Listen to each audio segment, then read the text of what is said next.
have gained a whole new comprehension of the term comparison is the thief of joy.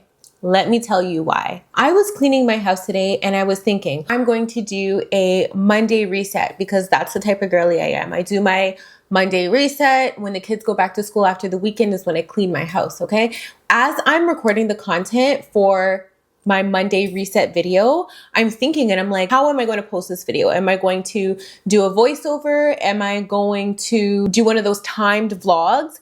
And then I was thinking like, who cares? I actually just thought, who cares? And this morning, I also watched a video. The video was essentially speaking about how to go viral on TikTok. And the video was a step-by-step process, talking to one person about one problem. And then at the end of the video, whatever the solution was to the problem. And I thought, wow, this is such a good video. You know, the fact that I was able to learn something, that's something I can apply to when I'm doing my videos. And then I was thinking as I'm cleaning, and I clean in silence sometimes. So first I started off with a podcast and then I started to get into just silence because I like to be with my thoughts. I'm a person who likes to be in my thoughts. And so as I was thinking, I'm cleaning and I'm like, oh my gosh. Oh my gosh, there it is. I don't care about watching people clean their house. I actually don't care to watch people go grocery shopping. The type of things that I like are watching people's journey, people going from point A to point B. I was diminishing my own value, my own worth by trying to fit in this category of content creators, of beauty influencers, because I've seen that that's what worked. But you know what else I feel is going to work? Being myself and sharing my journey and sharing the things that are valuable to me, things that I've learned that I feel like can help whoever is watching this video.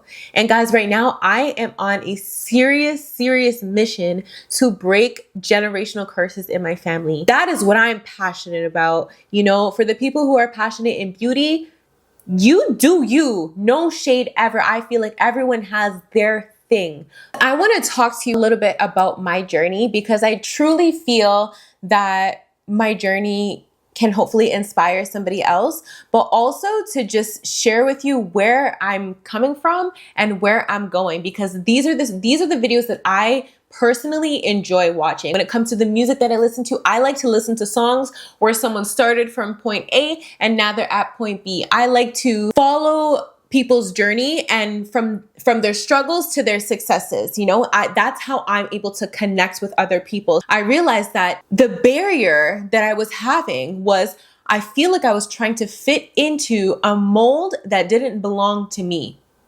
So let's backtrack a little bit. I'm going to tell you a little bit about my journey and where I've been, where I'm at, and where I plan on going and where I plan on taking you.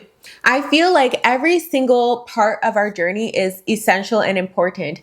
When I was working at McDonald's, my very first job, as I was mopping my kitchen today, I was thinking about how I learned how to properly mop while I was working at McDonald's, and we had to do something called lobby, clean up the area. I learned how to mop at McDonald's. They said, do the figure eight. That was how I learned how to mop. Fast forward, I started working at Footlocker. When I first started at Footlocker, I was a cashier. I eventually worked my way up to become an assistant manager.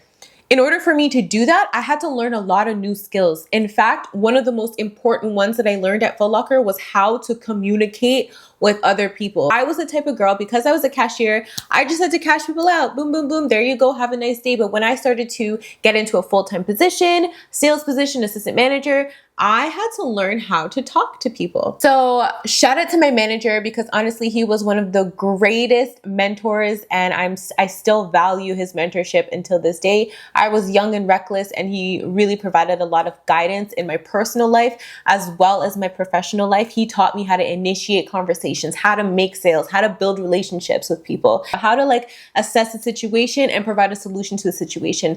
What I'm trying to say, guys, is every single part of your journey is essential. Every single part of your journey is yours, for one, but also there are so many transferable skills. Whatever it is that you're doing today, those experiences that you've had that you feel like maybe was a waste of time or just something that you did, guaranteed something that you took from that you can apply today in whatever it is that you're doing. In 2012, I actually went to college for 1 year. I took police foundations. I realized it was not what I wanted to do, but I did realize that I actually enjoyed learning about the criminal justice system. So I took that, and then I worked for a few years, and then I went back to school for community and justice service. I worked at Footlocker from 2011 up until 2016, 2017, right up until I started my actual career job. When I had gotten into my field, which was community and justice service, while I was in that program, I was in my second year, and for our second year, you have to do a placement. I initially wanted to go to John Howard Society because I want to help people. It has always been a desire of mine to help people. I ended up getting my placement position at Correctional Service Canada, working for the federal government, doing case management. They eventually offered me a position. So keep in mind, I am just a student. I'm just learning. I'm reading. I'm asking questions.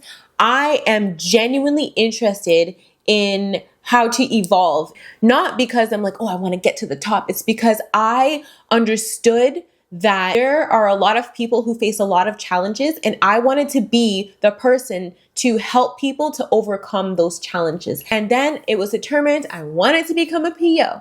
What I also did see in that field was the lack of relatability. I'm not coming from a hood, essentially, but I do come from poverty. So I do understand things a little bit more. I do come from a single family household. I do come from crime. I have been in these things since I was very young. I felt like I was able to relate more to these individuals as opposed to somebody who grew up in the suburbs and has no idea about a marginalized community, or has no idea about struggle, has never been broke a day in their life, has never slept on a mattress on the floor, has never had cockroaches in their apartment.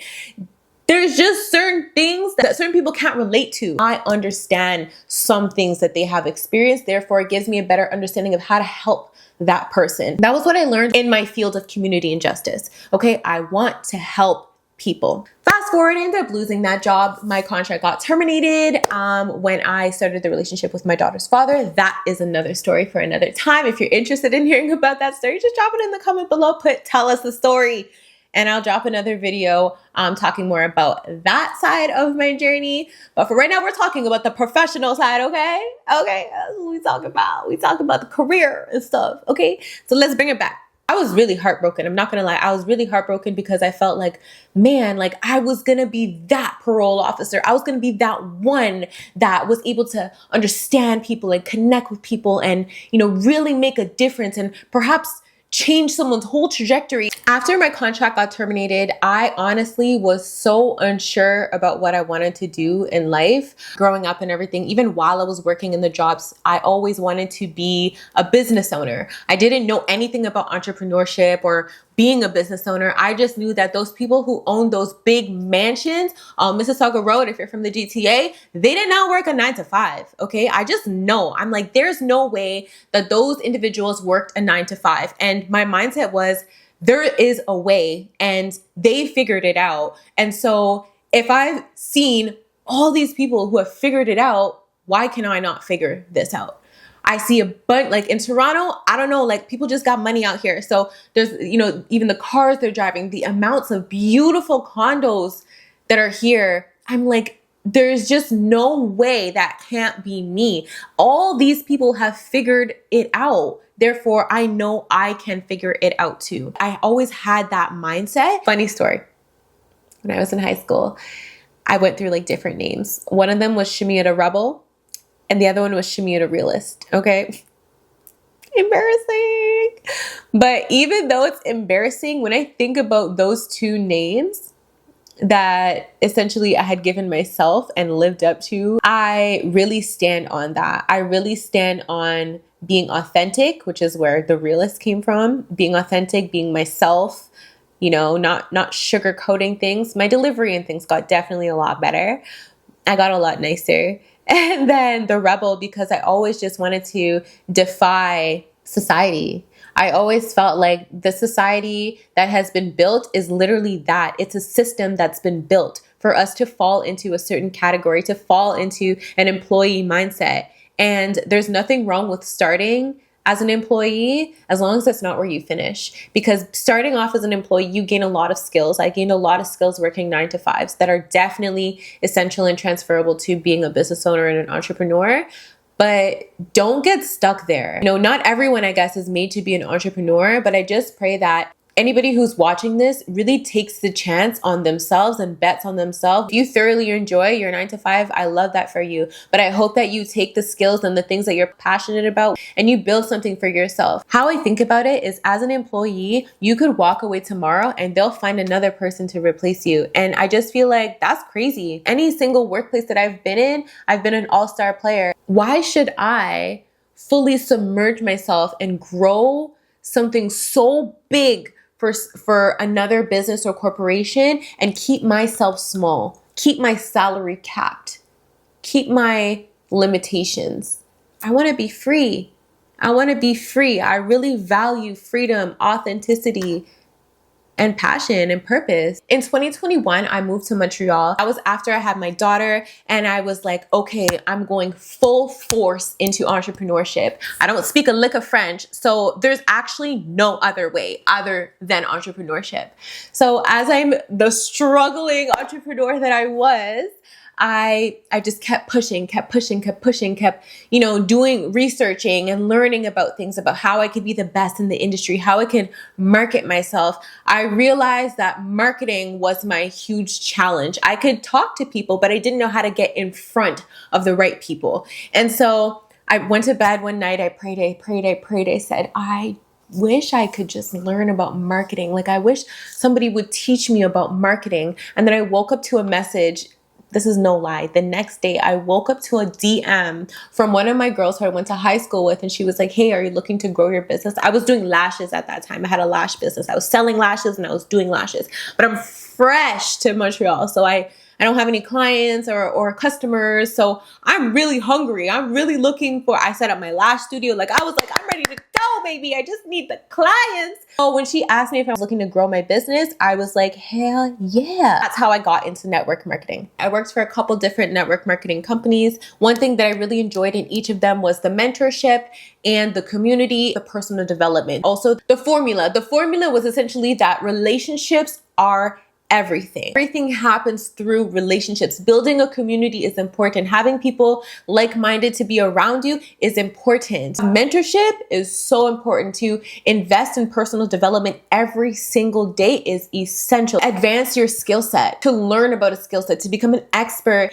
in whatever it is that you do. These are things that I picked up in network marketing. When I started network marketing, I realized how much I loved content. I stopped doing network marketing because I felt like it was taking me away from me. Everything that I've learned, I'm super grateful, but I felt I was being told I wasn't professional enough. And, people were trying to mold me, I feel like, into their version of me that they wanted to see, when in reality, I wanted to be who I wanted to be. This past year has been the weirdest year for me because I've been battling isolation, if I could be honest. And in isolation, I'm coming to realize that that's where a lot of overthinking happens. It leaves a lot of room for self-doubt. And that's one of the things that I've realized, is that your community, having a community, is so important. And when we isolate, it really deteriorates that community. And although I do believe in periods of isolation, because that's where a lot of,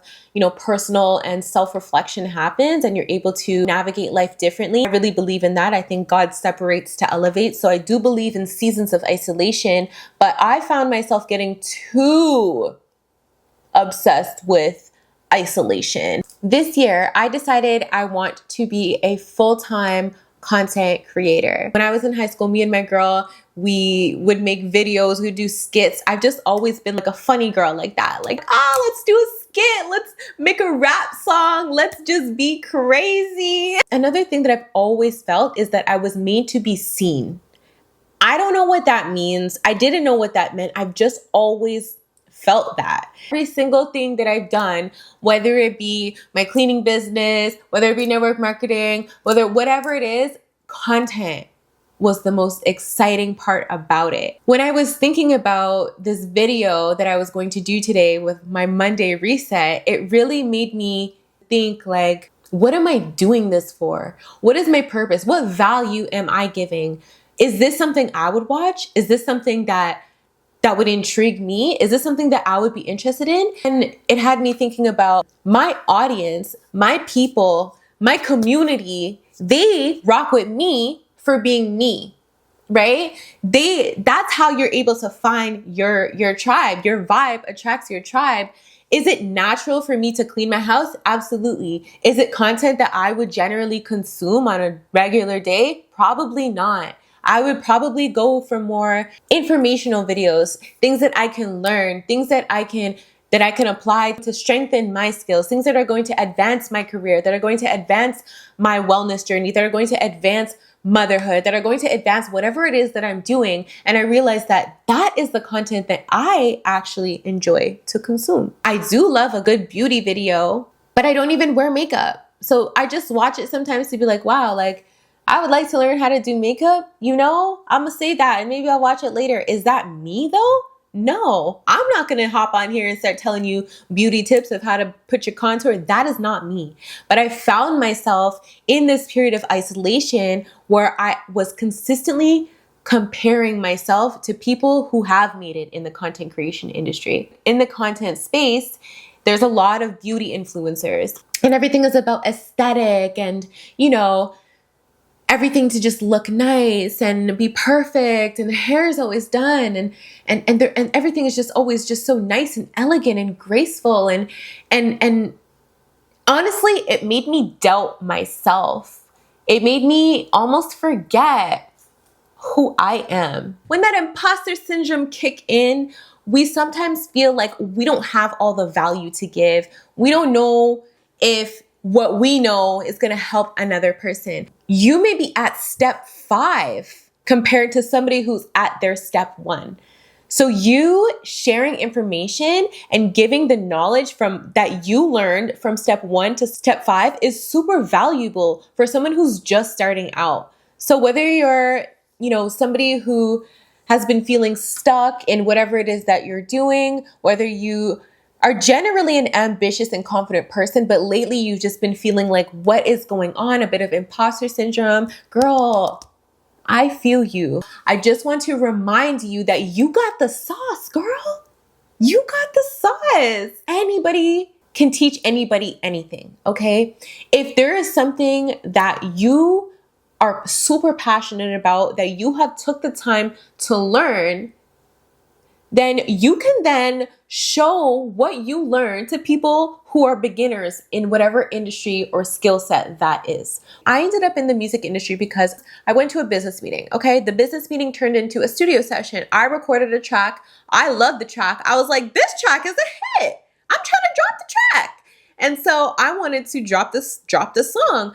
But I realized I had no idea what it meant to be an artist. I didn't know what platforms to use and how to drop a song. I didn't know how to market myself. I didn't know about SoCan. There was so many things that I didn't know. So I went and started to look into the business of music and the business of being an artist. I started to research that for myself. And as I started to research that for myself, I started to think, I wonder how many artists who are just getting started are also struggling with these same things. So you know what I did? Became a mentor to other people who were looking to gain exposure in the music industry. That is how I got into the music industry and positioned myself as an authority, as a beginner. I didn't go to school for music management, music marketing, none of that. I just learned. And the things that I learned, I taught. Was I an expert at every single thing that I did in the music industry? Absolutely not. I did a lot of trial and error, but there were a lot of things that I learned, that I seen work, that were proven.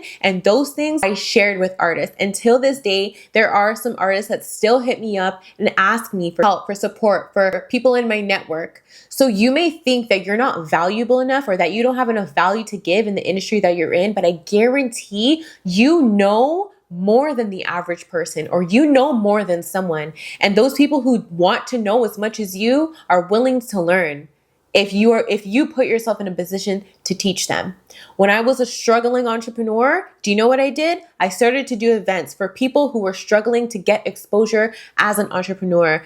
As a business owner, I realized I had a product, I had a good product. I feel like I had the personality, I had the character, I could talk to people. I just didn't know how to get in the room. And so I created a space for myself. I created a space where I reached out to a bunch of business owners. I brought them together and then I marketed them to bring people in the door, to connect the customer to the business owner.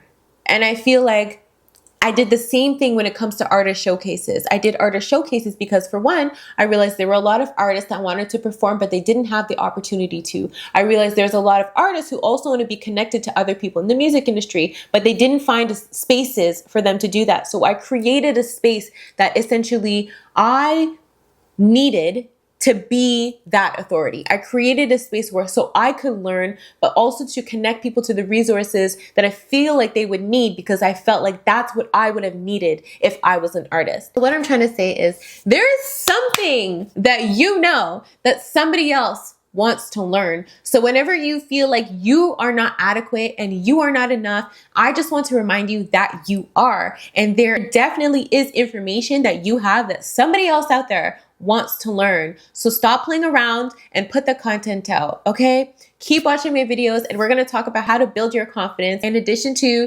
building our confidence and becoming the best version of ourselves and building our dream life, I'm also going to be sharing my journey with you and what that's been like. And I definitely am going to make sure that I share the ugly parts too and keep it authentic and keep it real. My thing is helping people get from point A to point B. And so I'm going to share that journey with you all so that you guys can see me. I will also be sharing a lot more value in the things that I've learned, the things that have helped me to be so loving and appreciative of who I am, because I am unique. There's not another me. There's not. And just like there's not another you. And so whether you're a content creator, whether you're just watching this video to watch this video, whether you know me, whether you don't know me, I hope that this video inspires you to just be you. Your story is your story. Your journey is your journey. Everybody has their own. But guys, the secret ingredient is you. People want to buy from people. They want to buy the product because they like your vibe. They like the mission of the company. They like the branding of the company. They like the story. They like the feeling that that brand or person makes them feel. And that is why people buy from people. I'm feeling so passionate right now. I feel like I just unlocked something. That's why I showed up here with my broken nails, my messed up hair, because I just felt like my message was so much more powerful than a perfect hairdo or the perfect set, okay? But I am getting that done this week, so you already know. My latest endeavor in my 10K journey of making money online is digital products. And I also just dropped my first digital products, and it's free. It's free, okay? 3-step guide to help you to step into your confidence. I got way more coming. It definitely is going to be a great stepping stone if you're wanting to go from point A to point B. I realized that my audience, the people that I want to talk to, are people like myself, very ambitious. We have a big, big mission, and we got a big weight on our shoulder of, you know, the generational trauma, the poverty line. We just gotta be the ones. We just gotta be the ones. So if that's you, then you're at the right place. And make sure you get your free 3-step guide to stepping into your confidence. And I have way more digital products on the way. And if you yourself are looking to launch your own digital products, the link will also have a course that I'm currently taking and thoroughly enjoying that has helped me when it comes to my branding and how to show up and how to build a digital marketing business. So if that's something you're interested in, check it out, and I will see you in my next video. You are the secret ingredient. Dedication, all it took was patience. Words in it, pulse, I've been grinding all my life.